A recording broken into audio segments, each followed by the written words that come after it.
Hi, welcome to this lovely Sunday afternoon review session with your host Paul Mazuka. We have a little time to spend together on the front porch, so why don't you sit right down to Anytown, USA, and take in our lovely weather. Enjoy a nice iced tea. Delish. And let's start reviewing for Chapter 31, 33, Cold War test, Truman and Eisenhower. Let's get underway. So with Harry Truman, we'll start with the domestic front. One of the things that you have to kind of remember with immediately after the war, as far as domestic issues are concerned, Truman was really concerned about the high inflation that was caused by the massive government spending throughout the war. And one of his goals, of course, was to continue government spending with the New Deal. So he was going to expand the New Deal, keep it going with those government programs, sort of like Eisenhower pledges in '53. So Truman's going to have to kind of deal with high inflation, and he wants America to kind of go away from the post-war crash that we see right after World War I. So one of the areas that he felt he could control the economy was to create a buffer, if you would. It was with the GI Bill. What do we do with all those returning soldiers? And so one of the major areas of economic control was the GI Bill, which of course was passed kind of to offer low-cost housing to the veterans or pay for their schools, to pay for their college education, to kind of remove them from the workforce. He experimented with price controls and wage controls after the war in order to keep that inflation in check. And so they definitely learned their lesson after World War I, and we're going to be very active in controlling the economy after World War II. And that kind of leads into Chapter 32, but one of the biggest ways that kind of helped explode with suburbia was actually the GI Bill, with all those low-cost loans for veterans to purchase homes and live in suburbia. Ugh, what a country. Hold on. I need another drink of my iced tea. Refreshing, to say the least. Okay. Another area that quickly emerges from post-World War II is America's shift from being isolationist to intervention after World War II. So we have a complete 180 watershed moment, if you will, from role of the United States after World War II as opposed to prior. The first kind of real test of our role is really with the Soviet Union. Remember from Yalta, where Stalin kind of promises free elections for Poland, and what the heck is all this noise going on? Suburbia is being taken over by the Soviets. Oh my God, they're here, they're back. Stalin's not dead. Run. Okay, so. Stalin in Yalta in '45 promising free elections, and of course he does not follow through with that, and quickly kind of becomes apparent that Stalin is aiming to be pretty aggressive in world domination, and so we really have the beginning of the Cold War, and because of George Kennan's containment policy, Truman's going to follow this idea this foreign policy of it's America's pledge, America's promise to stop or to contain communism where it is, and that is going to be the focal point of the foreign policy of the 40s and 50s and 60s, is containment policy. One of the first crises that we see after the war is, of course, in Berlin with the Berlin airlift, when Stalin, of course, surrounds Western Berlin and wants to force out the allies of West Berlin, and he cuts off all the air and rail and road access to West Berlin to starve them out. And Truman has two options. One of them was, of course, ordering 60 atomic bombs to be dropped out of Russia. God love Harry. Second option was an airlift, where we will fly in food and supplies to people in West Berlin to keep them alive, and for 10 months that's exactly what we did. Every 3 minutes, planes taking off, landing, and of course keeping West Berlin alive. And after 10 months, Stalin capitulates, and it gives up that first fight of the Cold War. We talked about in class a few ways that Truman was going to contain communism, his 4 pillars, if you will. One, we talked about the Marshall Plan. Remember, Truman Doctrine, $400 million in aid to Greece and Turkey to help stop communism from spreading there. And then on a larger scale, $13 billion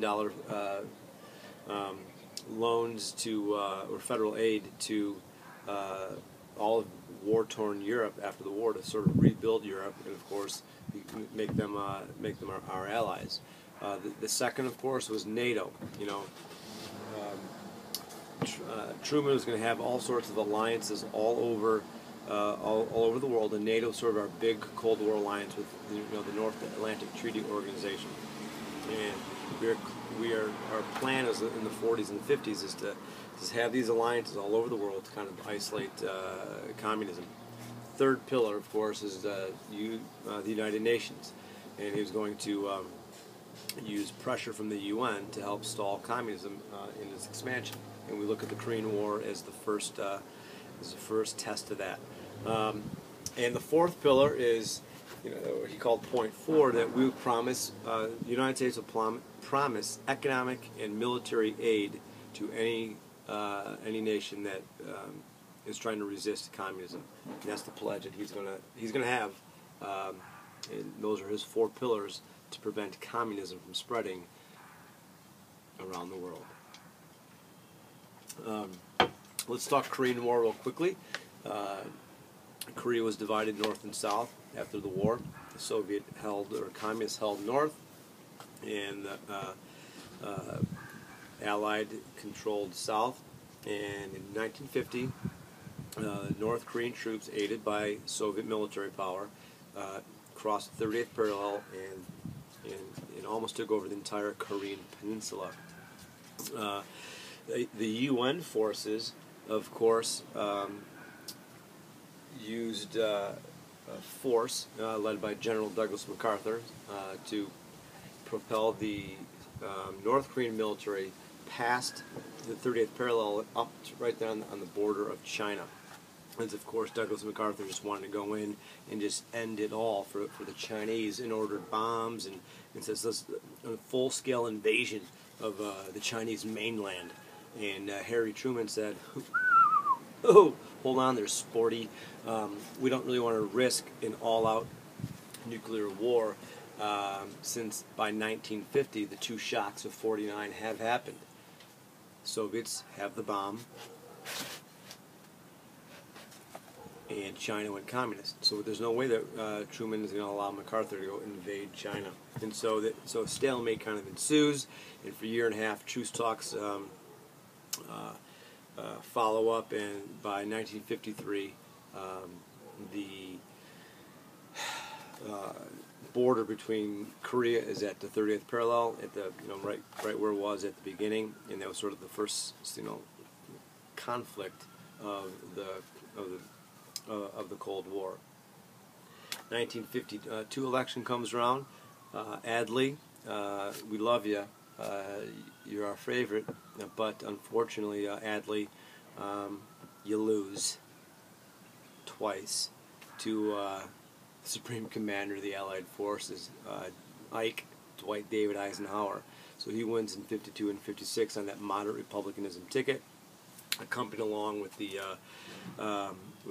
lack, or the dropping of the Democratic popularity due to the Korean War and McCarthyism. That'll be our last thing that we'll talk about on this segment. McCarthyism, of course, Senator Joseph McCarthy, our favorite hard-drinking senator from Appleton, Wisconsin. He accused, remember, in 1950, he didn't accuse, but he said that I have in my pocket, my other pocket, a list of 205 communists in the State Department. And of course, it sets off a firestorm of accusations and career makers and career breakers. And so this becomes the communist witch hunt in 1950, 51, and 52. And again, what gives this steam, what gives this gravitas is the Alger Hiss case that we talked about in class, when Alger Hiss was accused of being a communist spy, and he worked for the State Department, and he was HUAC'd, House of Un-American Activities Committee investigated him, and Richard Nixon was going after him, and this puts Nixon's career on the fast track. And Hiss, remember, is the kind of the first guy to kind of get convicted in this whole witch hunt. Doesn't get convicted for being a communist spy. He gets convicted for being for lying, for perjury to HUAC. So McCarthy sees what this does for Nixon and for the Republican Party, and then just kind of goes on a witch hunt of all Democrats, and saying that they're soft on communist, and for 3 years this phenomenon, this circus, this media circus, just ensues, and ultimately what brings down Senator McCarthy is going after the United States Army, saying that the Army's soft on communism, and nobody will say that Dwight David Eisenhower, the Supreme Commander of the General Allied Forces, is soft on communism. And so he is punished and removed from the Senate, and by the end of the decade, his liver is donezo, and McCarthyism, as we know it, is dead.